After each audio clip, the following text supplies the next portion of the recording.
Welcome to the Jill on Money podcast. It is Saturday, December 5th, and yesterday we did get the November jobs report, and the numbers weren't quite as good as we would have liked. The economy added 245,000 jobs, and the unemployment rate, it edged down to 6.7%. You know, in normal times, a 245,000 job month would be a good one, but of course these are not normal times. And what we see in this report is the pace of job growth is really slowing down. Just to remind you, we lost 22 million jobs between March and April, most of that happening in April. And then we had huge numbers in May and June. But over the course of the last 7 months, job creation has decelerated. And that's not good news, especially considering the pandemic is raging and there are likely to be more and more closures of towns and cities across the country. We've got a long way to go before that vaccine, gang, so please be careful. Meanwhile, shifting gears, we have such a great interview this weekend. You may have heard of an author named Annie Duke. Annie Duke wrote a book called Thinking in Bets. Annie Duke's new book is called How to Decide: Simple Tools for Making Better Choices. So in this first part of the interview, we're going to talk about why human beings, why we conflate our outcomes and our decision making. Here's our interview with Annie Duke. Why do we do this? Why do we conflate outcome and decision making? Yeah, so this is a problem which is called resulting. And you can see why. It's basically saying if I know what the result is, then that tells me whether the decision is good. You know, if the result is good, the decision is good. If the result is bad, the decision is bad. And I think there's a couple of reasons why we do it. There's a process called substitution where when something is like really hard to judge, then we'll substitute something that's easier to judge. So it's actually hard to tell for most decisions whether they're good or bad. They're mostly not as clear as I went through a red light or a green light. They're things like, you know, should I have hired that person that worked out or didn't? Or should I have chosen a particular sales strategy over another? Should I have spent so much time with that client that I ended up not closing? These are things that are actually quite hard to answer in terms of what the quality of the decision process is. But judging the quality of the outcome is quite easy. You know, it's essentially I won or lost. It worked out poorly or not. And we end up substituting the judgment of that for the judgment of the decision quality. So I think that's one reason why we get this resulting thing. And then I think the other reason is that while there are many, many futures, there's only one past. And once we know what the past is, it feels like it had to be that way, that was the only thing that could have actually happened. And if it's the only thing that could have actually happened, then that would tell you what you need to know about the decision. You know, if it was destiny that I was going to have a bad outcome, then the decision to do whatever I did must have been poor.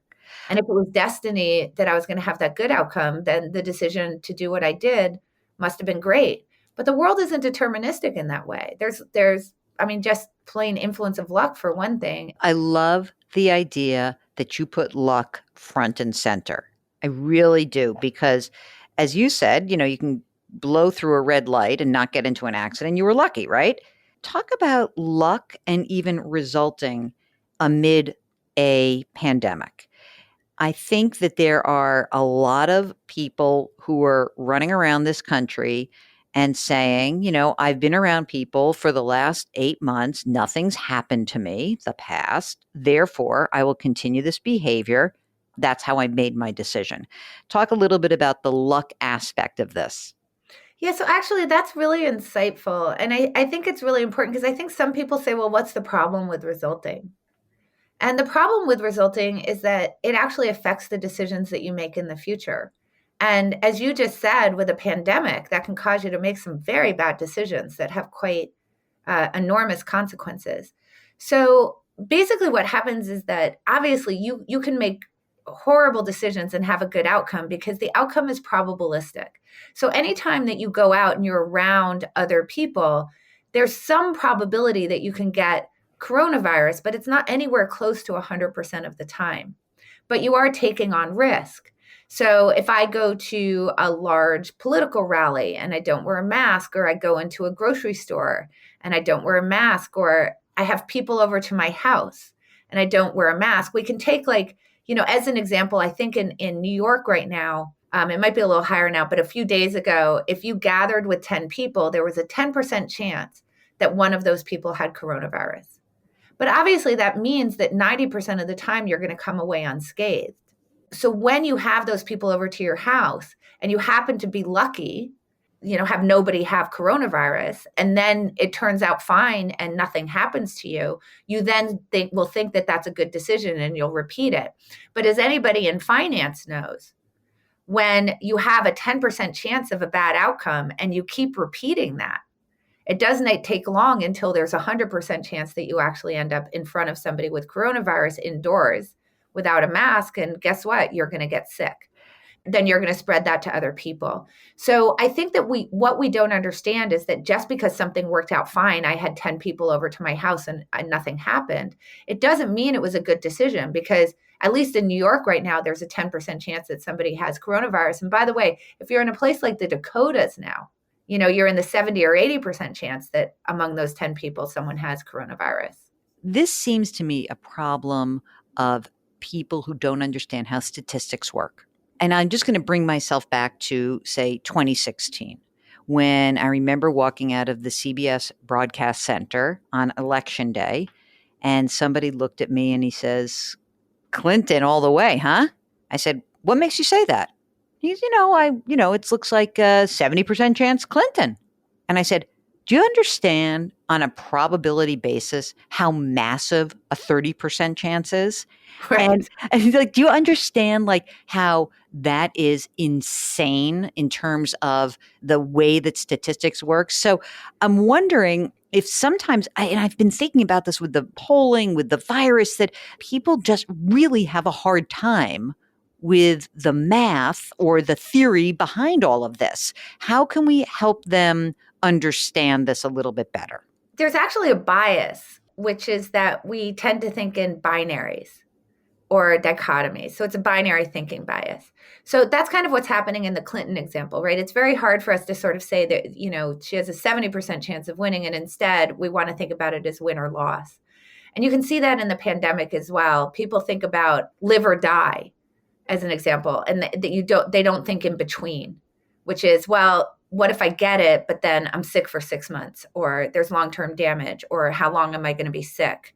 What's that going to be like? They want to just think about the dichotomy, live or die.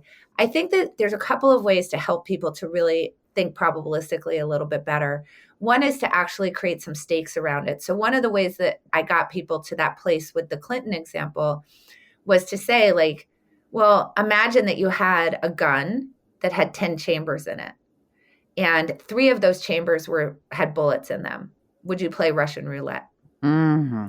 And of course, the answer immediately is no. Right. Right. So when you all of a sudden force them into thinking about the consequences of whatever that probability is, which 30% is quite significant, it actually helps them to get there. That's one thing that you can do. Another thing you can do is actually get people to live in what the other things that could have happened were. So if you think about something like, well, I hired this person and they didn't work out, so therefore it must have been a terrible decision, because you're not thinking probabilistically about, what are the other things that could have happened and what were the likelihoods of those. You can have someone essentially reconstruct those trees, and you can say, well, what were the other ways that it could have turned out? How were you thinking about it at the time? What did you think the possible outcomes were? How likely did you think those were?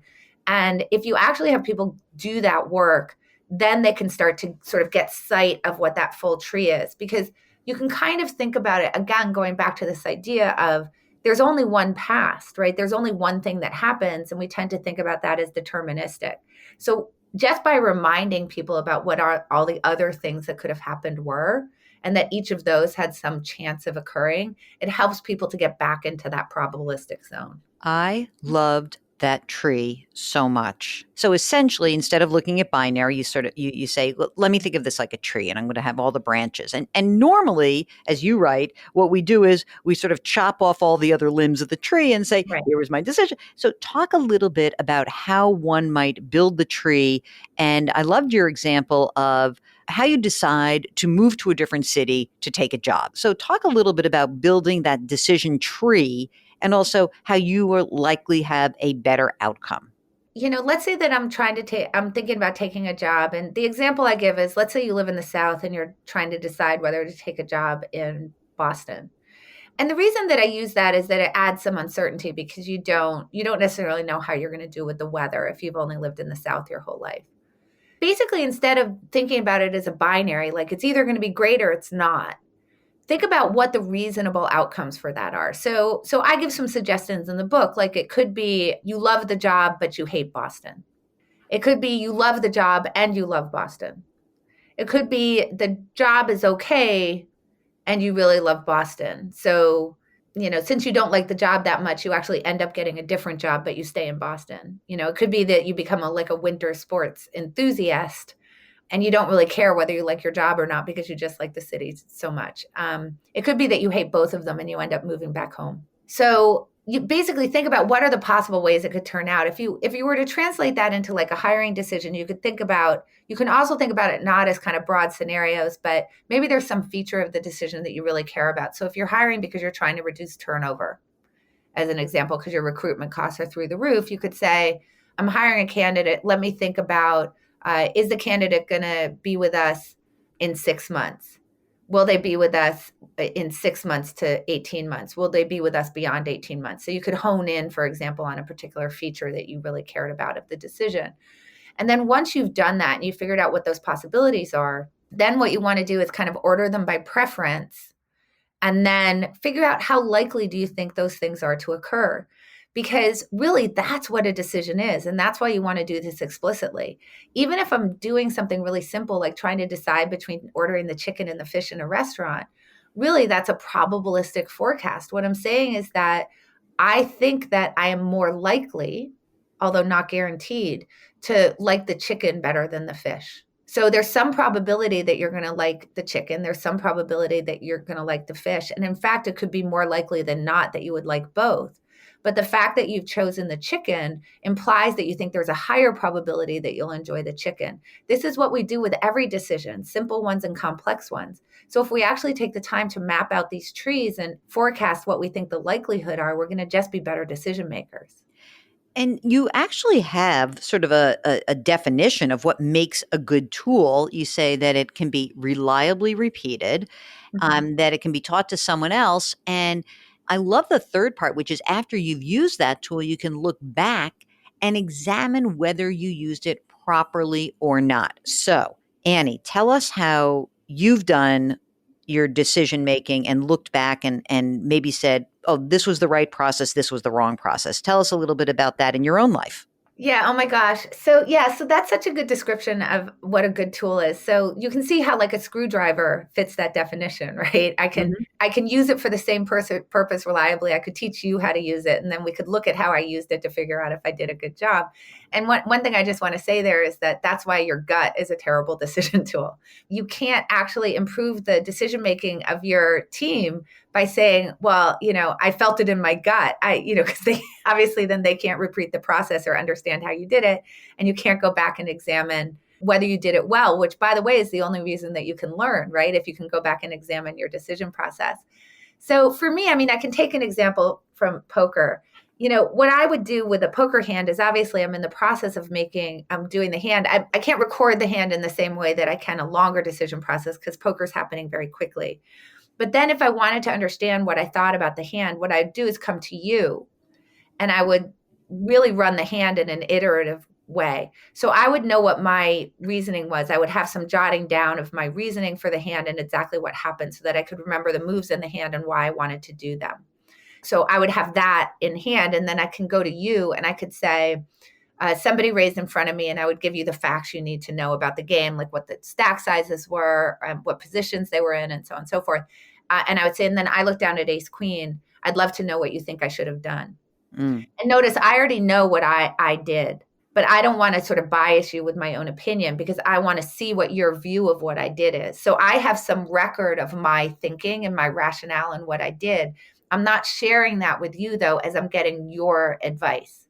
And this actually allows for that really good examination of how I use the screwdriver, because you're now able to offer your own opinion about what tools you think, we would want to use there and how you would process that. And I can now compare that against my process.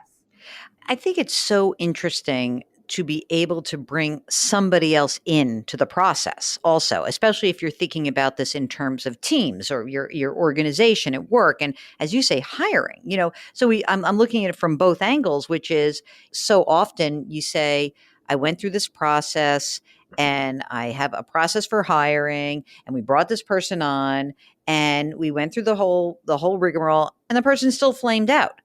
It's interesting to gather the team up and say, did we actually step away from our process in some way? You do work with organizations, right? Doesn't that happen a lot? Like there's actually a procedure and then they don't follow it? Yeah, so I think number one is that they don't follow it. And number two is that a lot of when they're thinking about the procedures, they're doing them in group settings. And so what does that mean? It's not that you shouldn't have discussion in group settings. I'm not saying that. It's that what should happen before you get into the group setting should be independent and asynchronous.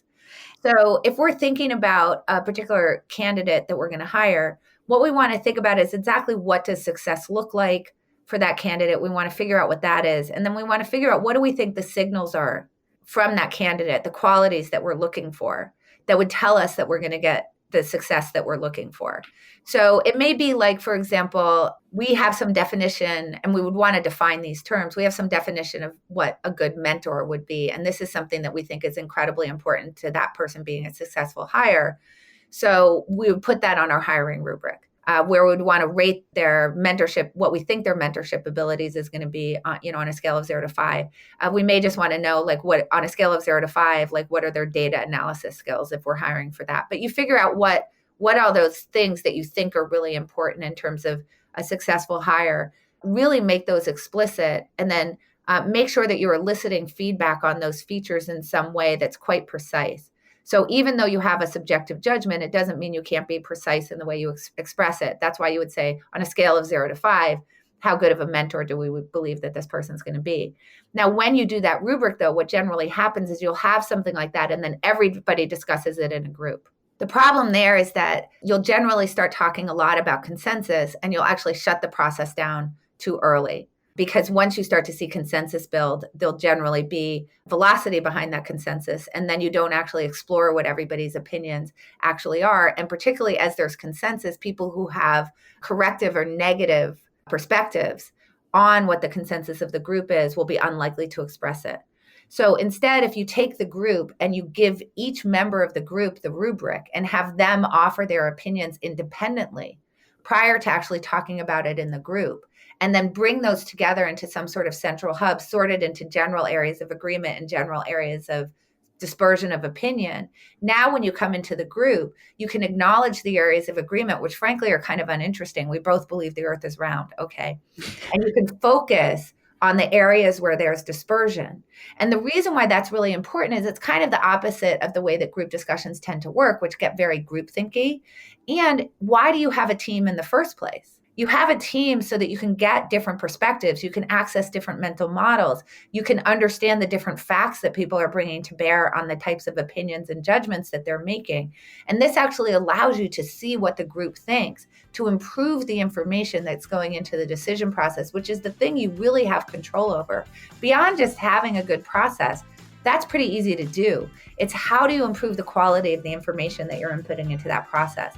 And this is really one of the main ways to do that. Well, thanks for listening. We'll have part 2 of our interview with Annie Duke tomorrow. If you have a financial question, don't hesitate to give us a shout. Our email address is askjill@jillonmoney.com. That's askjill@jillonmoney.com. As always, we remind you to wash your hands, to wear your masks, to maintain your physical distancing, and do something nice for someone else today. It'll make you feel better. It will make them feel better. Talk to you tomorrow.